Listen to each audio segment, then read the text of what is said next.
সবাইকে এই চ্যানেলে স্বাগত।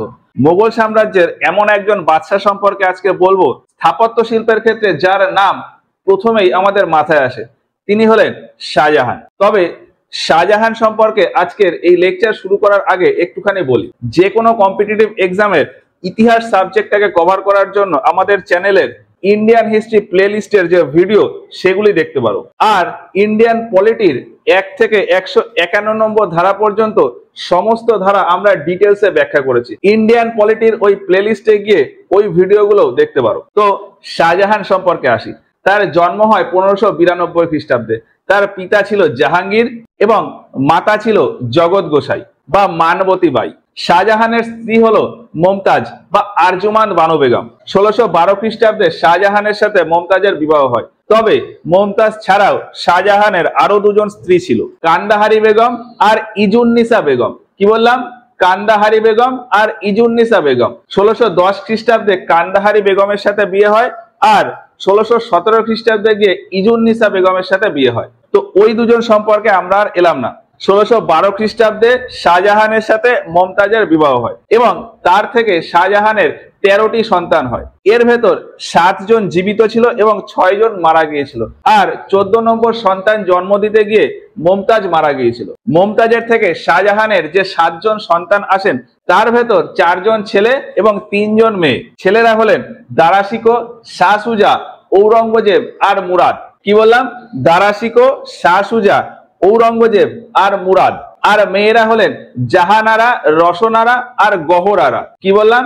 জাহানারা, রোশনারা আর গহরারা। এবার শাহজাহান এই মোগল সাম্রাজ্যের সিংহাসনে বসেন 1628 খ্রিস্টাব্দে। তবে সিংহাসনে বসার সময় এই সিংহাসনের দাবিদার আরো 3 জন ছিলেন। শাহজাহানের যে অন্যান্য ভাইরা ছিল, যেমন খুসরু মির্জা, পারভেজ মির্জা, শাহরিয়ার মির্জা, শাহজাহানের সাথে সাথে এরা 3 জনেই এই মোগল সাম্রাজ্যের সিংহাসনের দাবিদার ছিল। কিন্তু শাহজাহান ওই 3 জনকে হত্যা করে দিয়ে নিজে 1628 খ্রিস্টাব্দে এই মোগল সাম্রাজ্যের সিংহাসনে বসে এবং তখন থেকেই তার শাসনকাল শুরু হয়। এবার ওই যে বললাম যে মমতাজ তার 14 নম্বর সন্তান জন্ম দিতে গিয়ে মারা যায়। মমতাজের মৃত্যু হয় 1631 খ্রিস্টাব্দে। এখন 1631 খ্রিস্টাব্দে মোগল সাম্রাজ্যের রাজধানী ছিল আগ্রা। ফলে শাহজাহান আগ্রাতেই মমতাজের সমাধি দেন এবং তার সমাধির উপরে তার স্মৃতিতে একটি স্থাপত্য নির্মাণের কাজ শুরু করান, যাকে বলা হয় তাজমহল। 1631 সালে এই তাজমহলের কাজ শুরু হয় এবং এই তাজমহলের কাজ শেষ করতে করতে প্রায় 22 বছর লেগে যায়। ফাইনালি 1653 খ্রিস্টাব্দে গিয়ে এই তাজমহলের কাজ শেষ হয়। তবে তাজমহলের পাশাপাশি তিনি আরো বেশ কিছু স্থাপত্য নির্মাণ করিয়েছিলেন, যেমন আগ্রাতে শীষ মহল বা কাচমহল। আগ্রাতে প্রথমে শুরু করেছিলেন তাজমহলের কাজ, তারপর শীষমহল বা কাচমহল, তারপরেই ময়ূর সিংহাসনের কাজ শুরু করেছিলেন। আগ্রার যে কেল্লা বা আগ্রার লাল কেল্লা, তার ভিতরে একটি মতি মসজিদ নির্মাণ করেছিলেন। এছাড়া দিল্লিতে লাল কেল্লা এবং জামা মসজিদ নির্মাণ করান। তাহলে কি কি বললাম? তাজমহল বা মমতাজ মহল, কাচমহল বা শীষমহল, আগ্রার কেল্লার ভেতর মতি মসজিদ, ময়ূর সিংহাসন, দিল্লিতে লাল কেল্লা ও জামা মসজিদ, এই স্থাপত্যগুলি নির্মাণ করান তিনি। এর ভেতর সব থেকে প্রথম নির্মাণের কাজ শুরু করেন তাজমহল। তাজমহলের বাস্তুকার ছিলেন উস্তাদ আহমেদ লাহোরী, মানে এই তাজমহলের ডিজাইন করেছিলেন উস্তাদ আহমেদ লাহোরী। আর এই তাজমহল তৈরির কাজে প্রধান ছিলেন ঈসা খান। ঈসা খান আর উস্তাদ আহমেদ লাহোরী। উস্তাদ আহমেদ লাহোরী ছিলেন ডিজাইনার বা বাস্তুকার আর ঈসা খান ছিলেন কাজের হেড। উস্তাদ আহমেদ লাহোরীর মতন ঠিক একই রকম শুনতে আরেকজনের নাম আছে, আব্দুল হামিদ লাহোরী। আব্দুল হামিদ লাহোরী, ওটা উস্তাদ আহমেদ লাহোরী আর এটা আব্দুল হামিদ লাহোরী। আব্দুল হামিদ লাহোরী একজন লেখক ছিলেন। তিনি একটি পুস্তক লিখেছিলেন পাটশাহনামা। শাহজাহানের সম্পর্কে একটি পুস্তক লিখেছিলেন পাটশাহনামা। পাটশাহনামা লিখেছিলেন আব্দুল হামিদ লাহোরী। আর তাজমহলের বাস্তুকার ছিলেন উস্তাদ আহমেদ লাহোরী। এই তাজমহল শ্বেত পাথর দিয়ে তৈরি। তাজমহল শ্বেত পাথর দিয়ে তৈরি। শ্বেত পাথরের জন্য ফেমাস হলো মাকরানা। রাজস্থানে এইখানে রয়েছে সম্বর হ্রদ। এই যে এইখানে হলো সম্বর হ্রদ। এই সম্বর হ্রদের ঠিক দক্ষিণ দিকেই একটা জায়গা আছে মাকরানা। সম্বর হ্রদের ঠিক দক্ষিণ দিকে একটা জায়গা আছে মাকরানা। এই মাকরানা থেকেই আগ্রাতে তাজমহল তৈরির জন্য শ্বেত পাথর আনা হয়েছিল। তো তাজমহল তৈরির জন্য শ্বেত পাথর আনা হয়েছিল মাকরানা থেকে। আর এরপর এই আগ্রাতেই শীষমহল বা কাঁচমহল তৈরি করেছিলেন। তবে আগ্রার পাশাপাশি তিনি লাহোরেও একটি শীষমহল বা কাঁচমহল তৈরি করেছিলেন। এরপর 1635 খ্রিস্টাব্দে 1635 খ্রিস্টাব্দে তিনি ময়ূর সিংহাসন তৈরি করেন এবং এই সিংহাসনও ওই পিয়েট্রাডোরা শিল্পকলা দিয়েই তৈরি। বলা হয় যে এই সিংহাসনে বিভিন্ন রকমের রত্ন দিয়ে সাজানো ছিল, হিরে, চুনি, পান্না, সোনা, রূপো, মুক্ত, এই সমস্ত কিছু দিয়ে সাজানো ছিল এই ময়ূর সিংহাসন। এবং এই ময়ূর সিংহাসনে ছিল কোহিনূর হীরা। অনেক ইতিহাসবিদ এটাও বলেন যে তাজমহল তৈরি করতে যা খরচ হয়েছে ওই ময়ূর সিংহাসন তৈরি করতে প্রায় ওই একই রকম খরচ হয়েছে। এরপর 1638 খ্রিস্টাব্দে গিয়ে তিনি আগ্রা থেকে দিল্লিতে তার রাজধানী পরিবর্তন করে নেন। কি বললাম, শাহজাহান 1638 খ্রিস্টাব্দে আগ্রা থেকে দিল্লিতে তার রাজধানী পরিবর্তন করে নেয় এবং দিল্লিতে নতুন একটা শহরের স্থাপন করে শাহজাহানবাগ, যেটাকে বর্তমানে পুরনো দিল্লি বলা হয়। শহর স্থাপনের পাশাপাশি 1638 খ্রিস্টাব্দে তিনি লালকেল্লা তৈরির কাজ শুরু করেন এবং 1648 খ্রিস্টাব্দে গিয়ে এই লালকেল্লা তৈরির কাজ শেষ হয়। তো 1648 খ্রিস্টাব্দে তৈরি করান লালকেল্লা। এই লালকেল্লাতে দুটো বড় বড় হল ছিল, দিওয়ানে আম আর দিওয়ানে খাস। দিওয়ানে আম আর দিওয়ানে খাস এই হলগুলিতে বসে তিনি বিভিন্ন রকম আলোচনা করতেন সবার সাথে। দিওয়ানে আম ছিল সাধারণ জনগণের জন্য আর দিওয়ানে খাস ছিল ধনী ব্যক্তিদের জন্য। এই লালকেল্লা তৈরির কাজ যখন শেষ হয় তখন শাহজাহান আগ্রা থেকে তার ওই ময়ূর সিংহাসন তুলে দিওয়ানে খাসে রেখেছিলেন এবং তিনি সেখানেই বসতেন। তাহলে কি বললাম, লালকেল্লা তৈরির কাজ শুরু হয় 1638 খ্রিস্টাব্দে এবং শেষ হয় 1648 খ্রিস্টাব্দে। আর 1638 খ্রিস্টাব্দে এই লালকেল্লার কাজ শুরু করার পর 1644 খ্রিস্টাব্দে এই লালকেল্লার ঠিক সামনেই জামা মসজিদ তৈরির কাজ শুরু করেন এবং এই জামা মসজিদ তৈরির কাজ শেষ হয় 1656 খ্রিস্টাব্দে গিয়ে। তো বলা যায় যে 1656 খ্রিস্টাব্দে জামা মসজিদ তৈরি হয়। তবে এই জামা মসজিদের তখন নাম ছিল মসজিদে জাহান্নুমা। কি বললাম, মসজিদ এ জাহান্নুমা।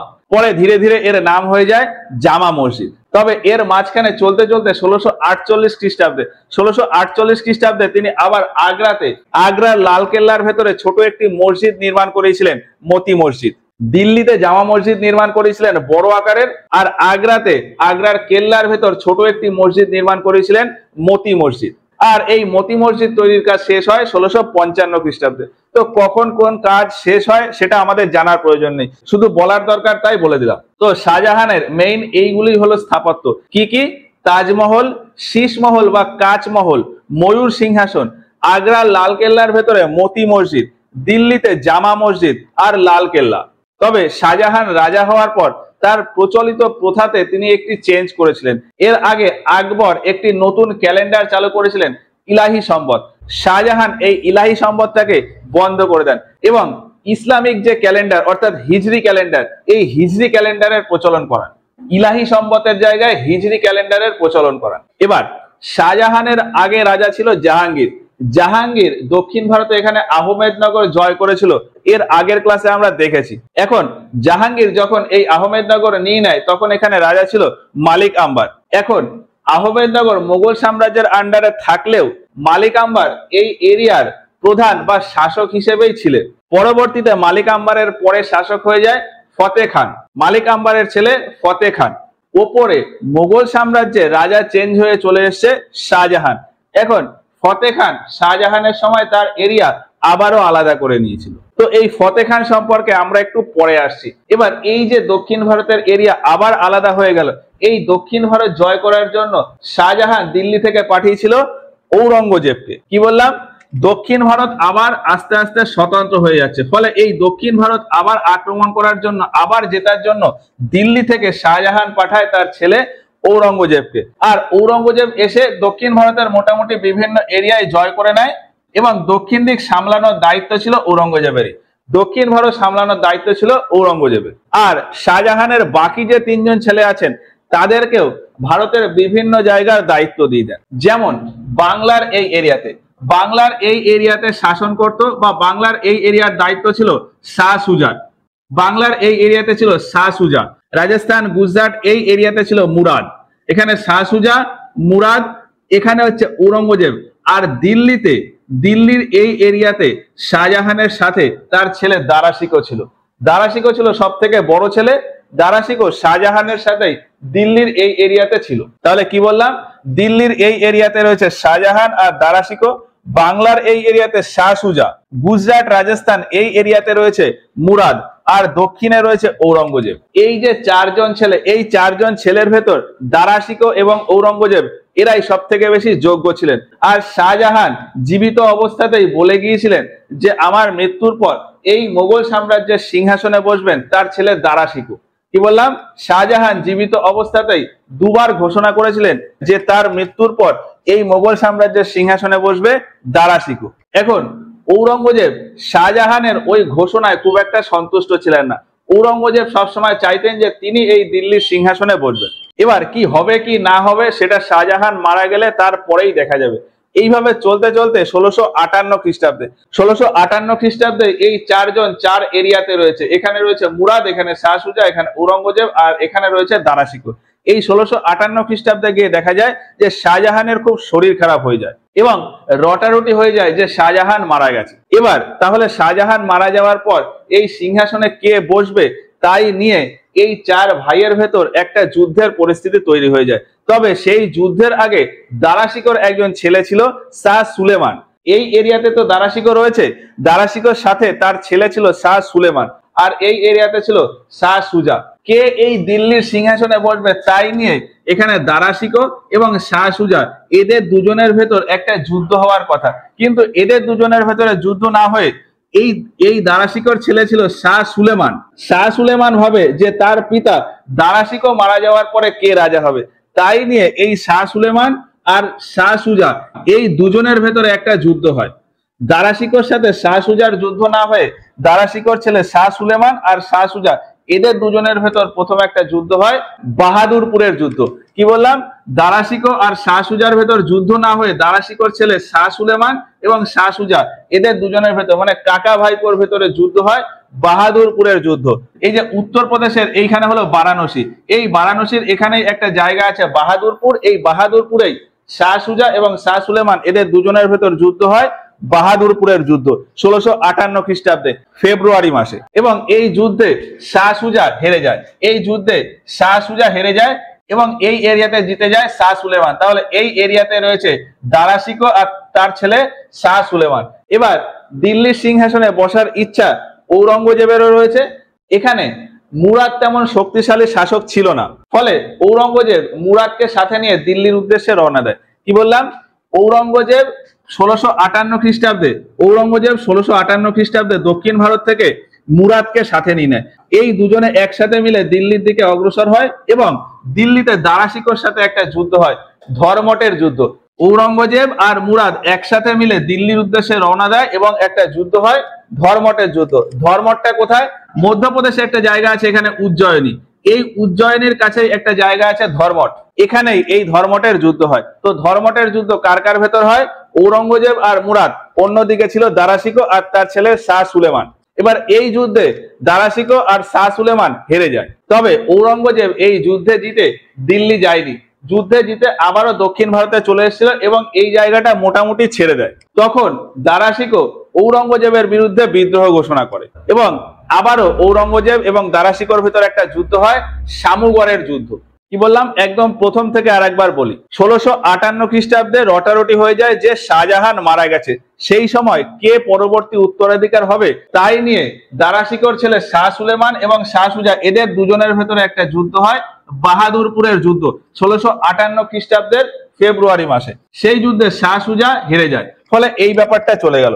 এরপর 1658 খ্রিস্টাব্দে এপ্রিল মাসে ঔরঙ্গজেব দিল্লির উদ্দেশ্যে রওনা দেয়। আর রওনা দেওয়ার সময় এই এরিয়া থেকে মুরাদকে নিয়ে নেয়। ঔরঙ্গজেব আর মুরাদ একসাথে মিলে দিল্লির দিকে রওনা দেয় এবং দিল্লিতে ছিল দারা শিকো আর তার ছেলে ছিল শাহ সুলেমান। এই দুজনের সাথে যুদ্ধ হয়ে যায় এই এরিয়াতে, ধর্মটের যুদ্ধ।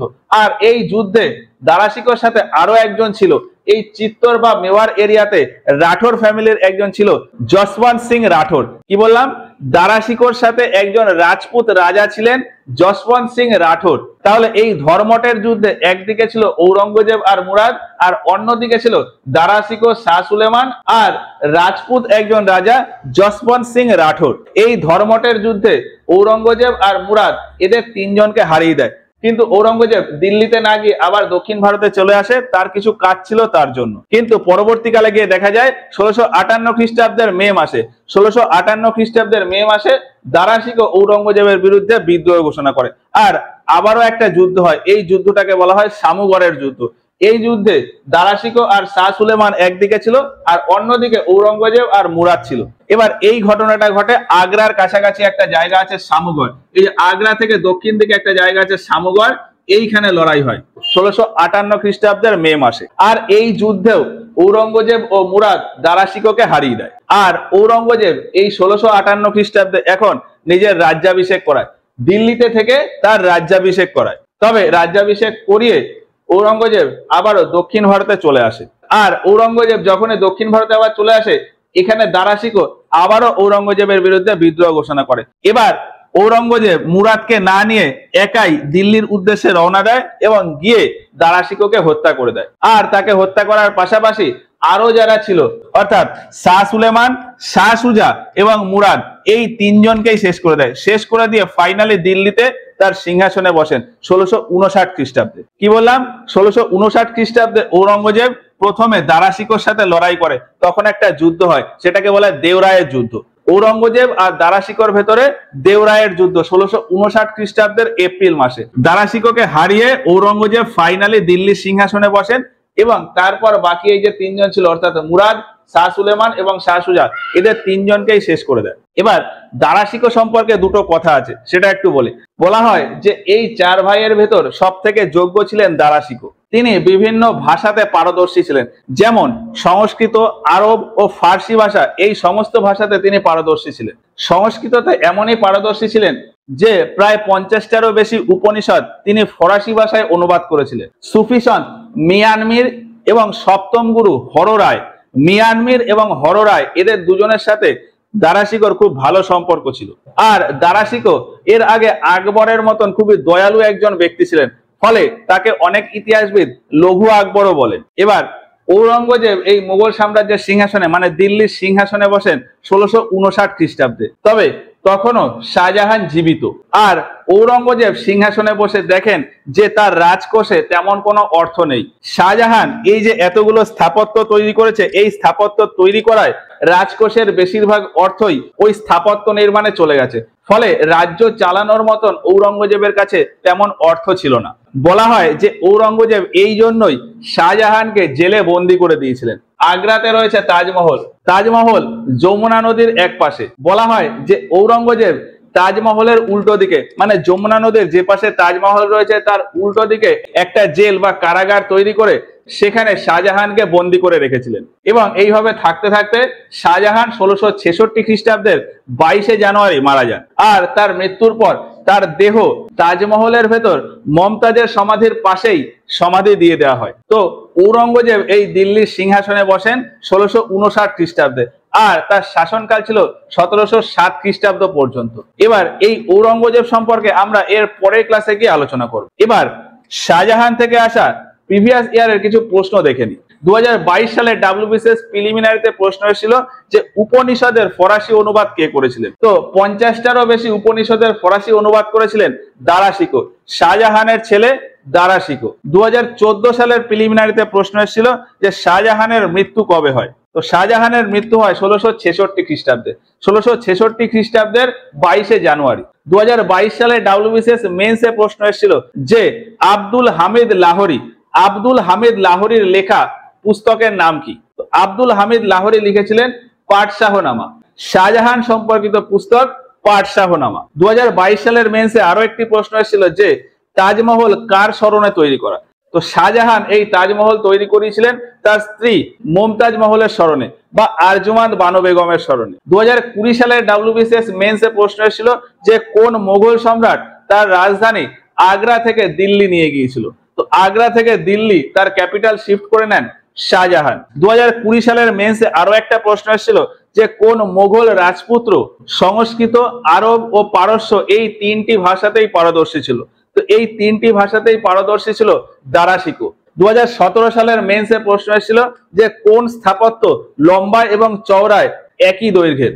তো লম্বায় এবং চওড়ায় একই দৈর্ঘ্য হলো তাজমহল। 2015 সালের মেন্সে প্রশ্ন এসেছিল যে পিয়াল মস্ক এর আরেক নাম কি। পিয়াল শব্দের অর্থ হলো মুক্ত বা মতি, ফলে এই পিয়াল মস্কের আরেক নাম হলো মতি মসজিদ। আগ্রার লাল কেল্লার ভেতরে এই মতি মসজিদ তৈরি করেছিলেন শাহজাহান। তো এই ছিল শাহজাহান সম্পর্কে ওভারঅল বিভিন্ন বিষয়। আজকের মতো ক্লাসটা এখানেই শেষ করছি। দেখা হচ্ছে এর পরের ক্লাসে গিয়ে ঔরঙ্গজেব নিয়ে। আর চাইলে এর একটা স্ক্রিনশট নিয়ে নিতে পারো।